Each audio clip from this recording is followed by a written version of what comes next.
Em 20 dias, Receita Federal recebe mais de 10 milhões de declarações do imposto de renda. E você vai ver também. Brasil avança no combate ao desmatamento, mas terra ainda perde 10 campos de futebol de florestas por minuto. Mesmo com queda, gastos de brasileiros no exterior batem recorde para o mês de fevereiro em 5 anos. Nicolás Maduro promulga lei que incorpora Essequibo à Venezuela. Guiana se posiciona e diz que não permitirá a anexação do território.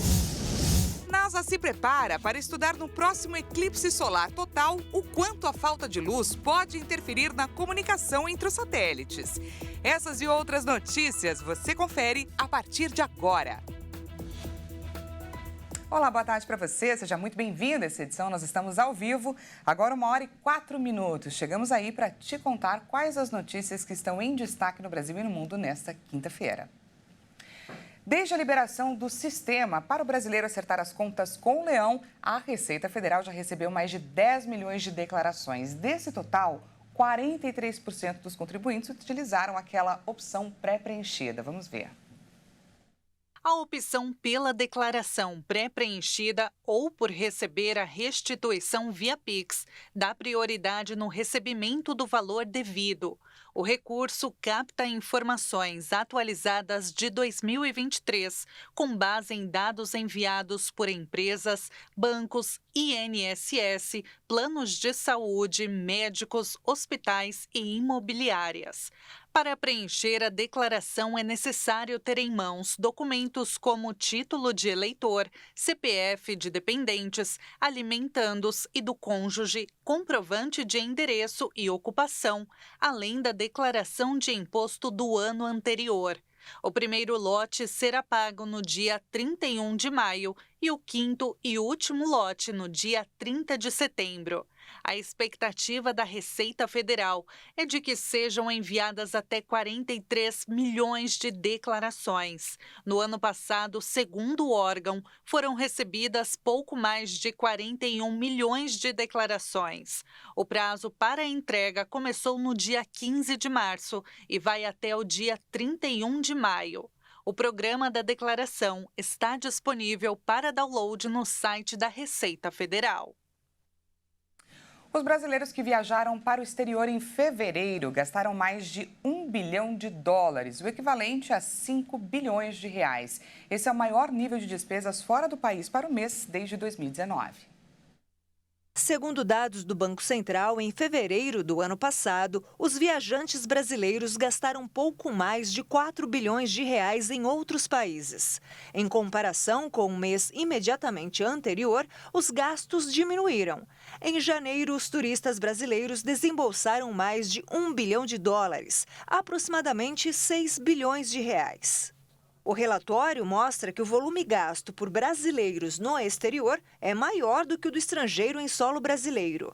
O saldo das viagens, conhecido pela diferença entre os gastos dos viajantes brasileiros no exterior e dos estrangeiros do Brasil, ficou negativo, em 379 milhões de dólares. Em fevereiro, em quase 2 bilhões de reais. Em 2023, os gastos dos brasileiros no exterior cresceram quase 20% em relação ao ano anterior, totalizando 14 bilhões e meio de dólares, o que equivale a pouco mais de 72 bilhões de reais. E vamos agora de destaque internacional, porque cerca de 24 horas depois do forte terremoto que abalou Taiwan, um novo tremor foi registrado na Ásia. O abalo de magnitude 6,3 atingiu a costa leste japonesa e foi sentido principalmente em Tóquio e na cidade de Fukushima. Com relação a Taiwan, o número de mortos subiu para 10 e equipes seguem na busca por sobreviventes que podem estar presos sob túneis e também em construções que desabaram.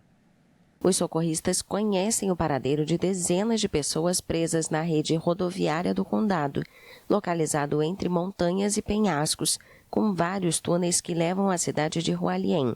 Além disso, centenas de pessoas ficaram bloqueadas em um hotel de luxo e em um centro de atividades para jovens, porque as rodovias que levam aos locais foram bloqueadas por deslizamentos de terra.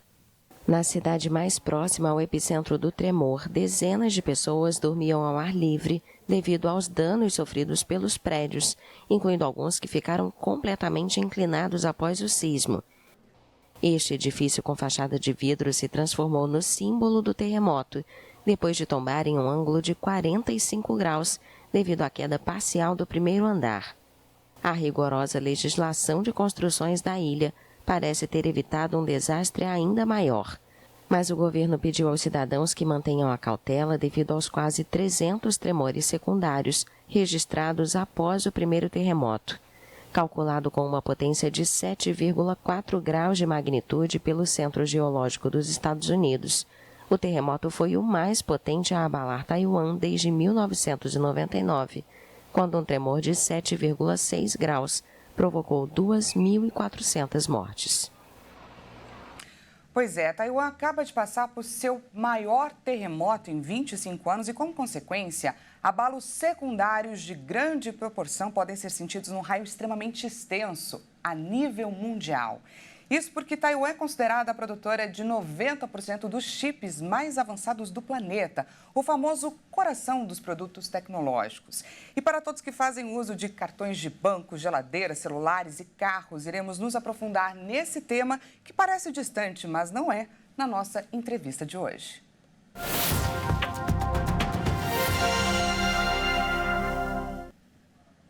Recebo agora Leandro Bissoli, que é advogado especialista em questões digitais. Leandro, seja muito bem-vindo. Espero ter pronunciado corretamente seu sobrenome. Perfeitamente, Daniela. Muito boa tarde aí para você e todos que escutam aqui e acompanham o jornal. Leandro, vamos lá. Primeiro, nos explique qual a importância de Taiwan na produção dos chips e o quanto o mundo depende desses semicondutores. O objetivo com essa pergunta é deixar claro para quem nos assiste que até a pessoa menos conectada, menos tecnológica, pode ser impactada pelo terremoto dessa quarta-feira. Perfeito. Nós estamos falando de uma região que ela é a principal produtora dos semicondutores, dos chips, que hoje estão na nossa vida em todos os locais. Como você muito bem trouxe, ele está na geladeira, ele está nos nossos telefones, ele está em todo lugar.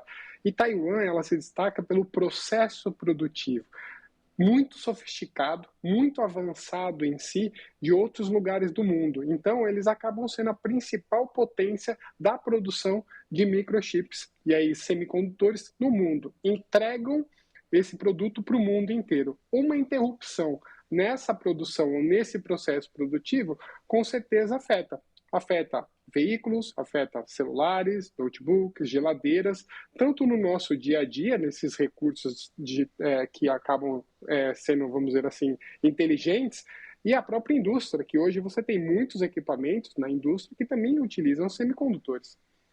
A gente passou no passado recente pela crise do chip, certo? Que aconteceu aí entre 2020 e 2023, em meio à pandemia, que freou a produção dos carros. Eu queria que você explicasse um pouco melhor para a gente esse período que a gente passou, que muita gente nem sabe.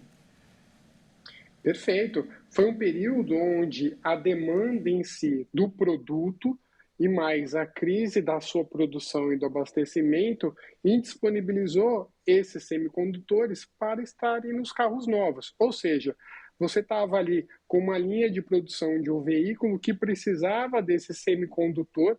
Vamos lembrar que hoje em dia cada vez mais os carros estão inteligentes e todos digitais. Sem esse recurso, sem esse dispositivo, eu não conseguiria finalizar o processo, finalizar e entregar o carro. E aí o preço desse recurso, desse semicondutor dos chips, aumentou. E com isso também aumentava no nosso dia a dia, no nosso bolso, porque o veículo também se tornava mais caro. Os primeiros relatos dão conta de que não houve danos graves, mas a preocupação, claro, foi posta à mesa. O que aconteceria se a produção de chips parasse em meio à revolução da inteligência artificial? Você consegue dimensionar isso para a gente? Olha, seria um desafio global, eu diria, porque você tendo a escassez do produto, você inviabiliza a continuidade, a produção em escala dessas novas tecnologias, você acabaria tendo impacto em todas as cadeias de suprimento, não apenas com o uso de inteligência artificial, mas é a própria geladeira, como você comentou, porque na hora que ela te fala qual é a temperatura interna, você tem aí semicondutores que estão fazendo essas análises de informação. E o mundo, com certeza, trabalharia em buscar alternativas a outros locais para conseguir abastecer. Qual é o maior desafio? Eles são muito bons nisso. A capacidade de produzir esse tipo de recurso, os semicondutores, com precisão aquelas nanométricas, só eles praticamente possuem, né, essa tecnologia hoje. Então, estamos reféns, é o que a gente chega agora à conclusão dessa conversa aí com o Leandro Bissoli, advogado especialista em questões digitais. Muito obrigada pela sua participação aqui com a gente. Eu que agradeço a oportunidade de estar com você e com todos que estão acompanhando o jornal. Até mais. E veja a seguir, Nicolás Maduro promulga a lei que incorpora Essequibo à Venezuela. E ainda, NASA se prepara para estudar no próximo eclipse solar total o quanto a falta de luz pode interferir aí na comunicação entre os satélites. Não perca, a gente volta já já.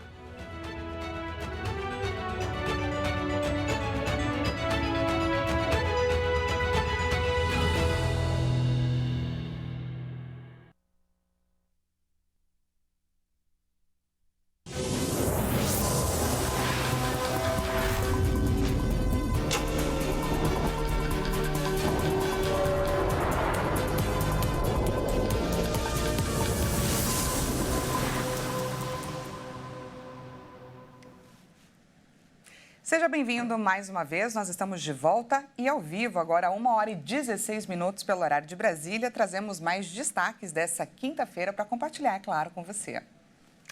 O Brasil avançou no combate ao desmatamento, com reduções significativas nos últimos meses, mas a terra ainda perde 10 campos de futebol de florestas a cada minuto. No ano passado, as regiões tropicais perderam 3.700.000 hectares de florestas primárias, uma superfície quase equivalente à do Butão. Os dados foram publicados pelo World Resources Institute em colaboração com a Universidade de Maryland. Este cálculo inclui perdas por razões diversas, como desmatamento relacionado à agricultura, exploração florestal, destruição acidental, além de incêndios. Mas o número representa uma diminuição de 9% em comparação com o ano anterior, com uma melhora notável no Brasil e na Colômbia, mas que foi parcialmente compensada pelo aumento do desmatamento em outros países. Os autores do estudo lamentam que as perdas continuam sendo obstinadamente altas, quase idênticas às de 2019 e 2020. Isto representa o envio do equivalente a 2 bilhões e 400 milhões de toneladas de CO2 para a atmosfera, ou seja, quase metade das emissões anuais dos Estados Unidos, procedentes de combustíveis fósseis. O informe se concentra nas florestas tropicais, as mais propensas ao desmatamento deliberado, mas também as mais importantes em termos de biodiversidade e sua capacidade de absorver carbono. Fora destas regiões, o Canadá também sofreu perdas recorde devido aos incêndios florestais devastadores que assolaram o país. No total, o mundo não está na trajetória correta para cumprir os compromissos assumidos em 2021 na COP26 em Glasgow, onde mais de 140 líderes se comprometeram a deter o desmatamento até 2030. Na noite dessa quarta-feira, o presidente venezuelano Nicolás Maduro promulgou a chamada Lei Orgânica, criando uma região venezuelana dentro do território internacionalmente reconhecido como parte da Guiana. O presidente Irfan Ali considerou o feito como ato ilegal e afirmou que não permitirá a anexação do território de Essequibo pelo país vizinho.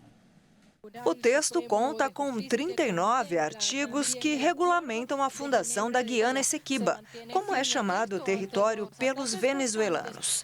A criação da lei começou a ser discutida oficialmente em dezembro de 2023. À época, o país realizou um referendo no qual 95% dos eleitores votaram a favor de que o país incorporasse Essequibo ao mapa venezuelano. Durante a cerimônia de promulgação da lei, Maduro afirmou que o texto aprovado pela Assembleia Nacional foi ratificado pela Corte Suprema da Venezuela e que será cumprido ao pé da letra para defender o território venezuelano no cenário internacional. Maduro também afirmou que bases militares secretas do Comando Sul e da Agência de Inteligência dos Estados Unidos foram instaladas em Essequibo, com o objetivo de atacar a Venezuela. E temos informação comprovada. Temos informações comprovadas de que no território da Guiana Essequiba, administrada temporariamente pela Guiana, foram instaladas bases militares secretas do Comando Sul, centros militares do Comando Sul e núcleos da CIA. Instalado bases militares secretas. A área de Essequibo corresponde a 2/3 do território guianense. Portanto, uma anexação pela Venezuela representaria uma ameaça à integridade da Guiana, que garantiu por diversas vezes que suas fronteiras não estão sujeitas à discussão e que defenderia sua soberania.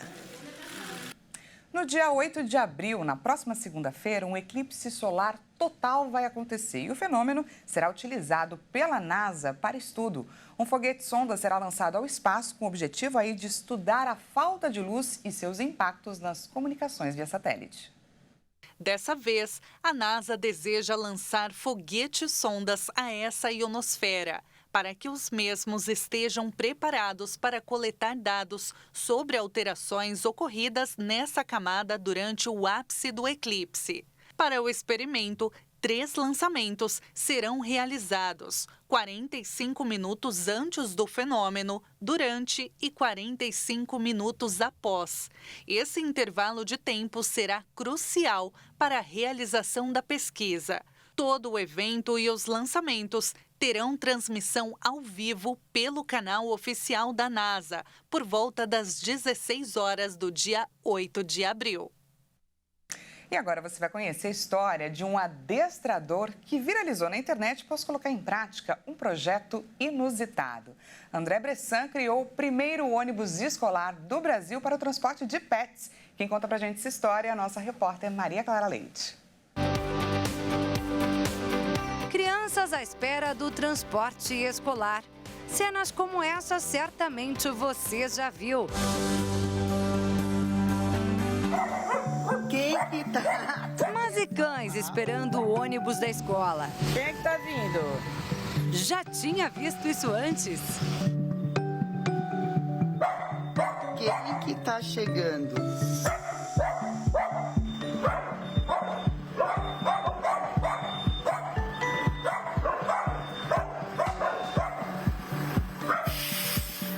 Os vídeos publicados na internet retratam o dia a dia de um adestrador catarinense de 38 anos.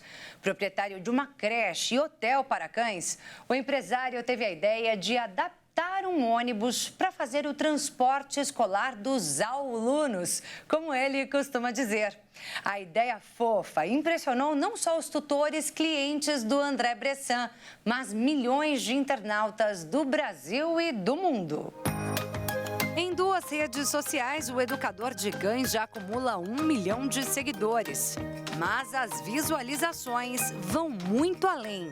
Tem um Reels que a gente largou faz uns 10 dias, que ele tem 52 milhões de visualização. Ele é o Reels mais assistido do Brasil no ano.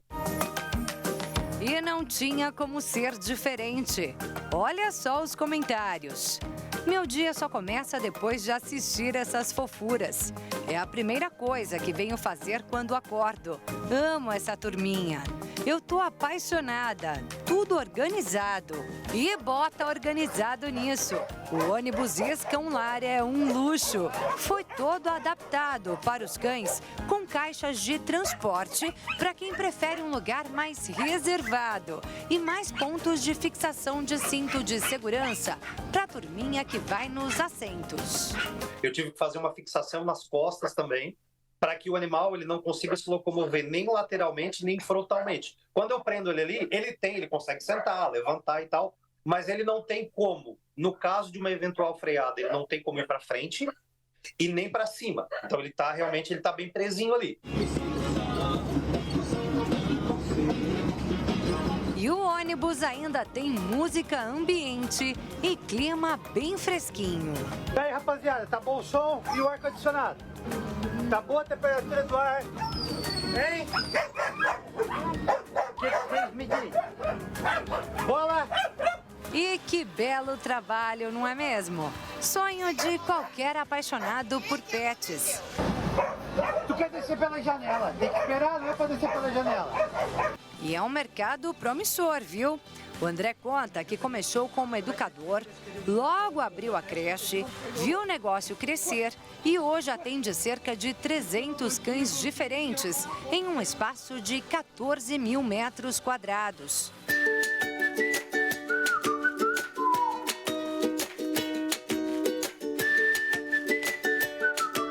O transporte começou da necessidade dos tutores de que ele buscasse e levasse os filhos de 4 patas para casa. Primeiro comprou 2 vans, depois o Dog Bus no final do ano passado. E agora já tem 2 ônibus para atender os aluninhos. Mas ele diz que o trabalho é árduo e exige disposição, dedicação, metodologia, cuidado, atenção e, claro, o amor. Bora! Tu quer fugir ou ser vergonha? Lida com vida. E vida não tem preço, tem valor. E aí não tem como mensurar, né? Olha o cholizinho, senão eu mal sabe, olha ali. Quero ver o dentinho já. Cholinho já.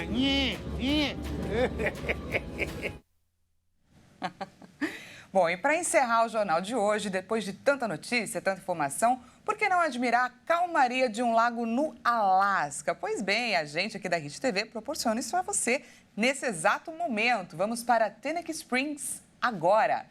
Com montanhas cobertas por gelo ao fundo e um lago quase sem movimento algum, vamos apreciar essa tranquilidade que marca o início da tarde dessa quinta-feira para a gente, é claro, porque para eles lá está amanhecendo agora. Por lá agora são 8 horas e 27 minutinhos. A cidade de Teaneck é considerada uma pequena vila, fica próxima à costa do Alasca. E se você pensou, gente, nadar nesse lago, pense 2, 3, 4 vezes, porque a temperatura por lá está em torno de 2 graus Celsius. E é assim, com essas imagens, que a gente encerra esse jornal de hoje. Daqui a pouquinho, 1h50, Caroline Povoleri chega com o Boletim da Tarde. Uma excelente quinta-feira para você. E a gente volta a se encontrar amanhã na edição das 8h30. Até lá!